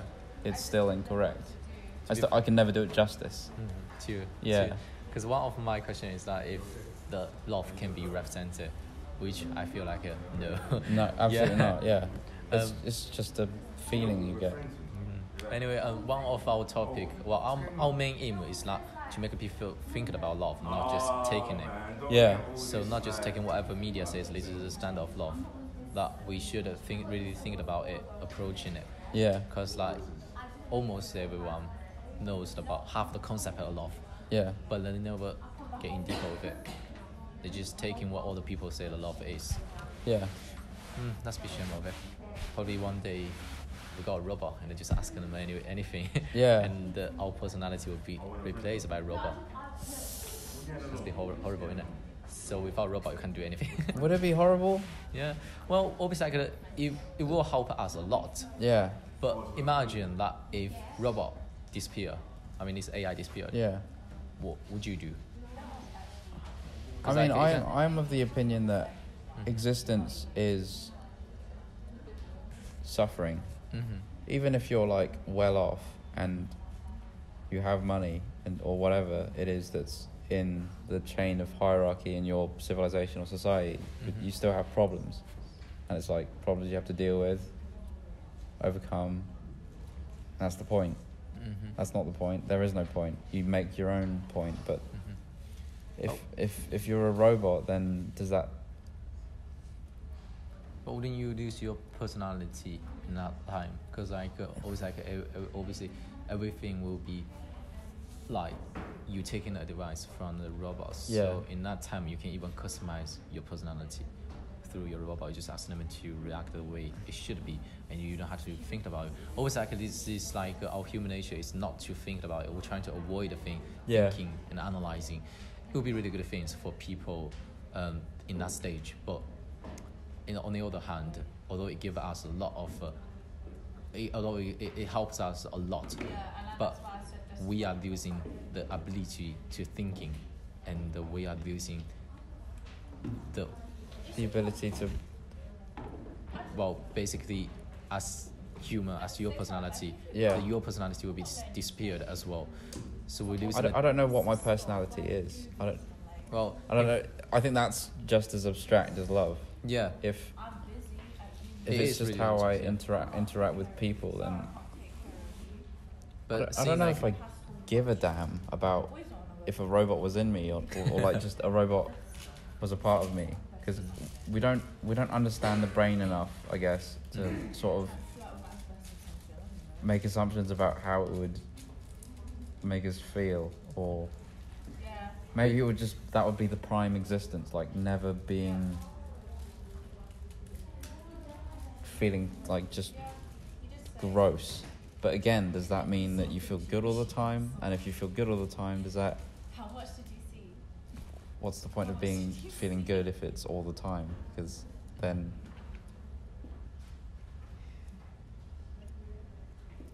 I guess what you can take away from this is existence is strange, and thinking about it is just a waste of time until we get to a point where we can see what's going on in our heads.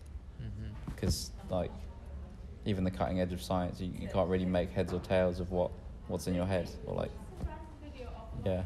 But one of the things prove we are here, well, obviously like making you and me difference is that obviously you have your own reaction. You can answer the question by yourself. Yeah. You're not answering the question which I want you to answer.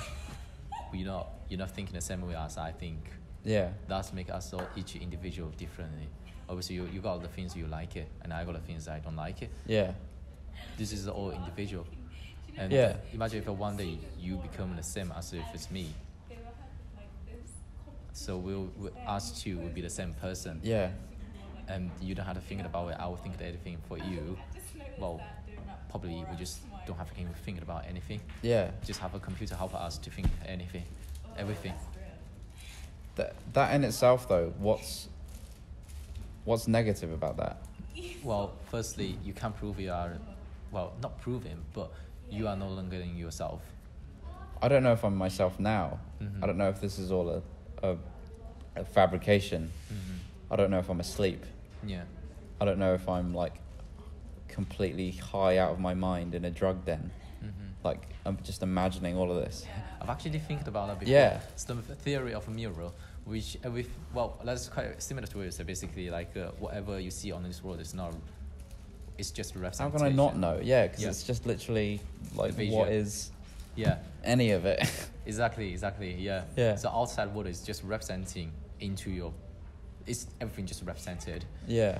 And that's a cool way to think, but losing the ability to think is still probably just because we have a different opinion. But I think as a human, to think is why we can survive so longer. Yeah. And if one day we can't think, that's the end of human, If almost. if thinking is just a process of analysis, or like just It's still the same thing.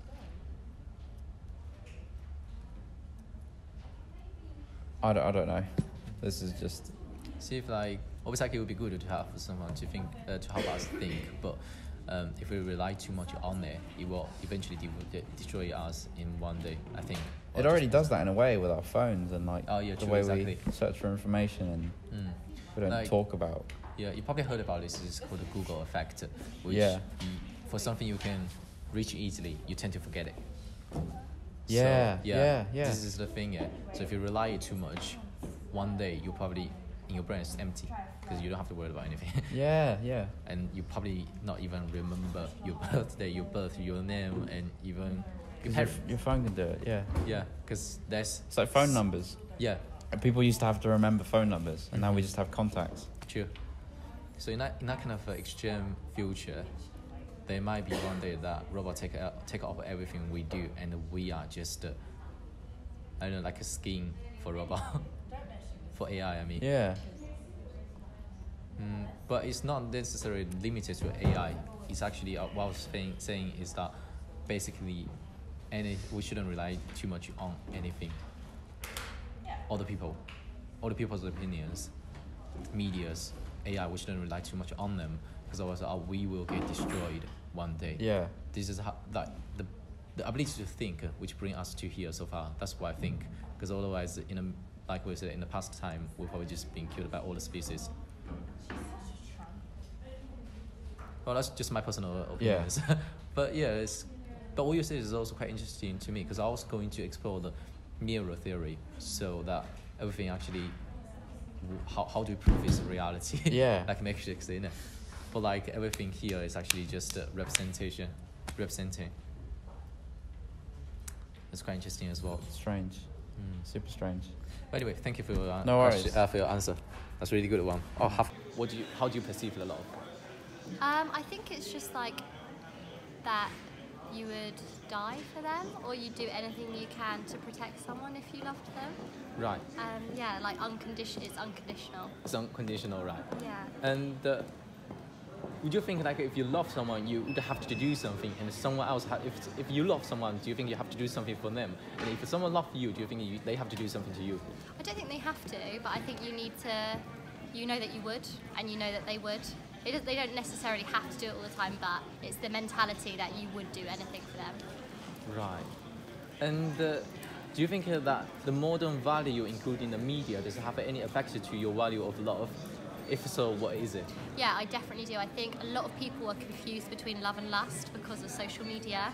A lot of people think that they're in love, but actually they're just in lust of someone. And because of the way that songs and films like romanticize lust, a lot of people do get confused with love. So people will get into relationships when actually they just like lust them, and then figure out after a couple of months that actually it isn't love, it is lust. So I think, yeah, the media confuses a lot of people, especially younger people, on the difference between the two. Mm-hmm. And do you think that love can be permanent, or it will change as the time changes? Because as you know, in different kind of a period, Yeah. our value is changing as well, and the love might appear differently in different kind of ages as well. Yeah. So do you think the love can be permanent, or will it be changed? I think that it depends, like you said, lots of different types of love. I feel like a mother's love or a parent's love will be permanent and the same, because I think even when you're like an adult and you have your own children, your parents will still view you as your child. So I think that type of love is consistent. Whether I think within a relationship, it does change all the time. I think when you're younger, love is very, very different from when you're older. Again, like it's the lust element, like yeah, it goes hand in hand with lust a lot when you're younger, and you see like young people kissing more and stuff like that. And as you get older, it's more like companionship and trust and just enjoying their company. So yeah, I think it develops in that sense. Right. And I think you answered the next question as well, because the next question is like, if you think the love in different age, do they have a different requirement for the love? Yeah. But I think you answered that. Yeah. And do you think that the different elements which would affect your perceiving the love, so which I've put on a few elements. One is the DNA, so like animals, like they will automatically try to protect their children and stuff. And obviously like our value is being changed as well, like including the capitalism, including the value by social medias, including how other people do, and even films and stuff. And also another thing is that the society, so the society you live in at the moment, so the cultures and stuff might also affect you as well. And also the current events, so say like if I ask you a question, you might not in the love romantic, but you might likely meet in person, like you don't want me to die, something like that. Yeah, okay. Yeah. So which one would you think, if they put into the order, so DNA's values, society, and the current event, which one would you think is the primary one? So which one would be most What would important? affect my opinion of it? Yeah, of love. It's a hard one. Yeah. Should I just give you that just in case you forget which? So, okay, cool. That one. So DNA.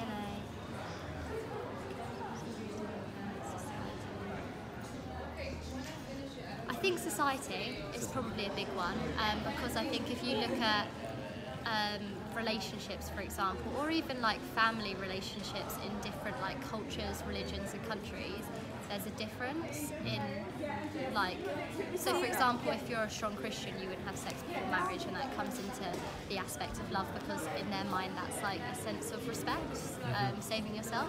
Whether if you weren't religious, then that wouldn't be something that you consider.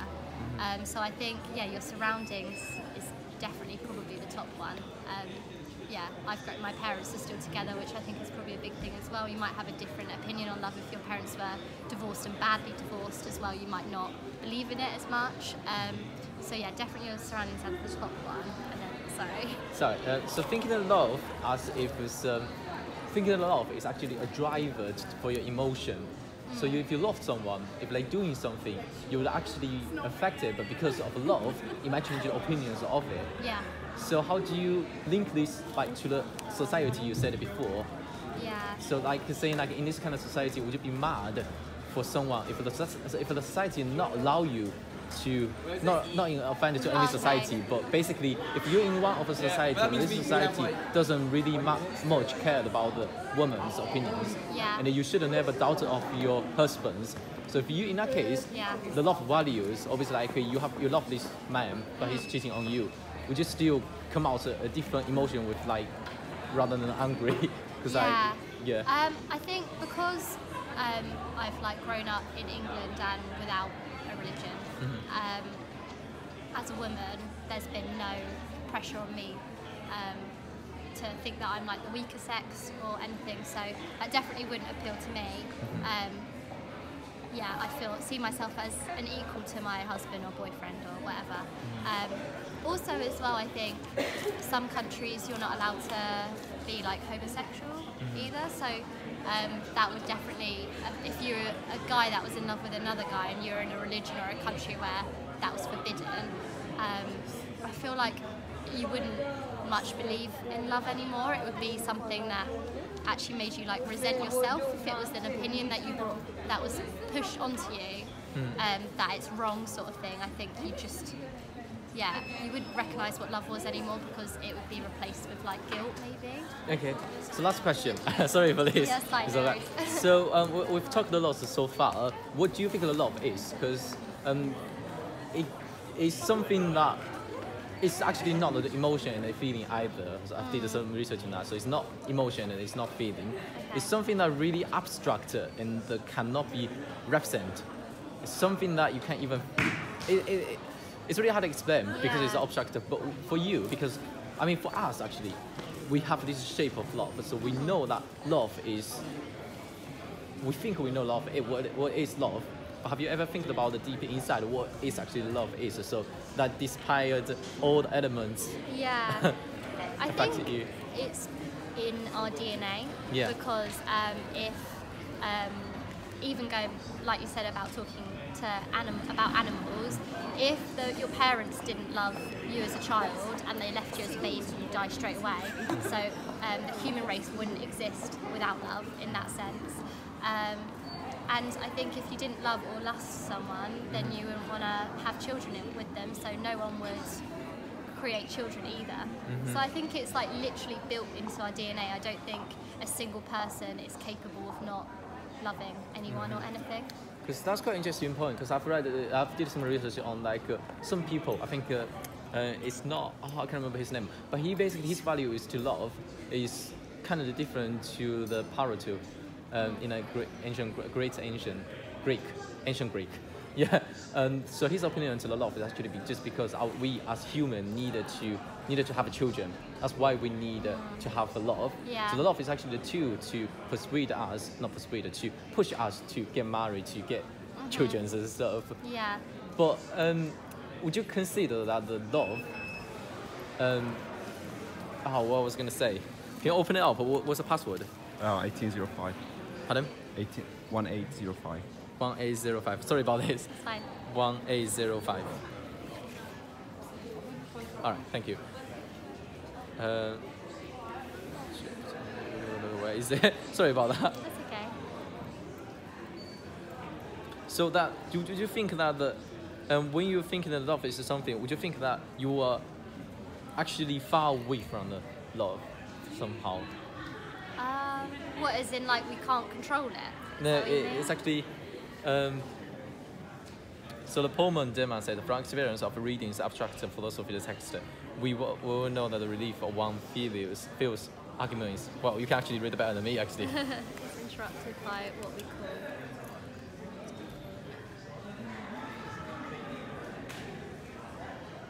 So Okay. that we always are seeking for certain things to represent the love. Like you said, the DNA, within the DNA, and the love is something that pushes us to get married, to get this kind of, to do this kind of stuff. So we're all thinking that love is something that's specific and not rather than abstract. But would you think that in this aspect, we are actually far away from the love, because it's actually a sense that you can never explain properly, innit? Fine, yeah. Yeah. Yeah, no, I agree. I think people have their own definitions of love, but yeah, like you said, it's stronger than a feeling or emotion, so we don't really know what it is. Yeah, I do kind of agree.